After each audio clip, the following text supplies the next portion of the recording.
Another style that you want to pay attention to probably later in your writing styles, I mean, we're going to practice with it a little bit, is weird comedy. So Monty Python's Flying Circus is great. Kids in the Hall, Portlandia, Andy Kaufman, Human Giant. These are all forms of weird comedy. They take an idea that's already kind of abstract, and they start to ask some questions that we ask a lot in improv, which is, if that's true, then what else is true? And if that's true, what else is true? And the next thing you know, you've followed along this very weird path until you find your end game, which is humor and laughter.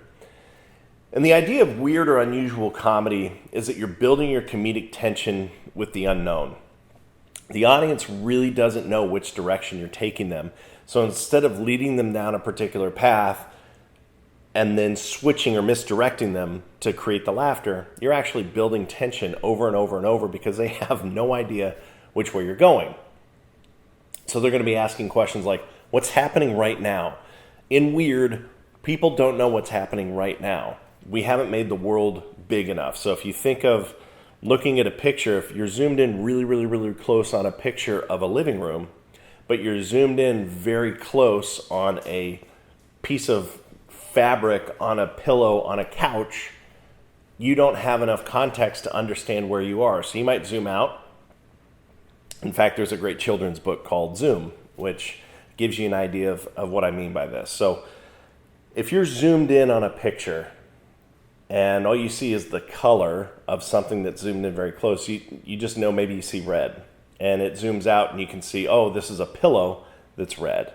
You zoom out again and you can see that this pillow is sitting on a couch. You zoom out again and you can see that this couch is sitting in a living room because you can see a chair, a television set, a coffee table.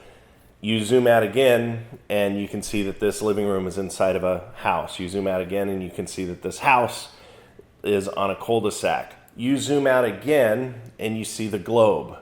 You zoom out again and you see a little boy playing with the solar system.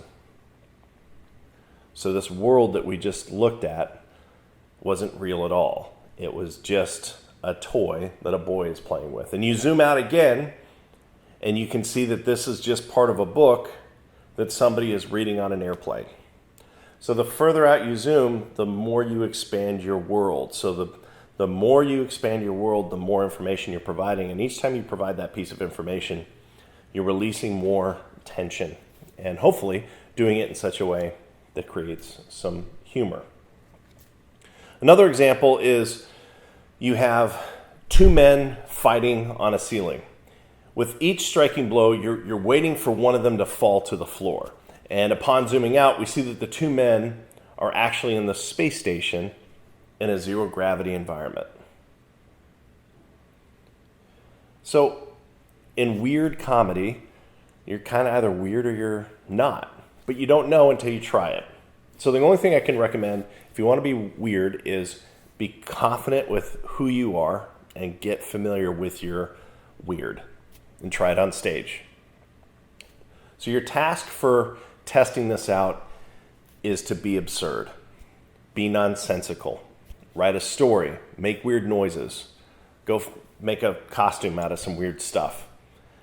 Take one night on stage and be weird. Film it and learn from it. I'm not saying that that's what you have to do before going to the next section of this piece, but it is part of your assignment for the next time that you get up on stage. Do something really weird. A weird voice, a dance, a musical number. Do something.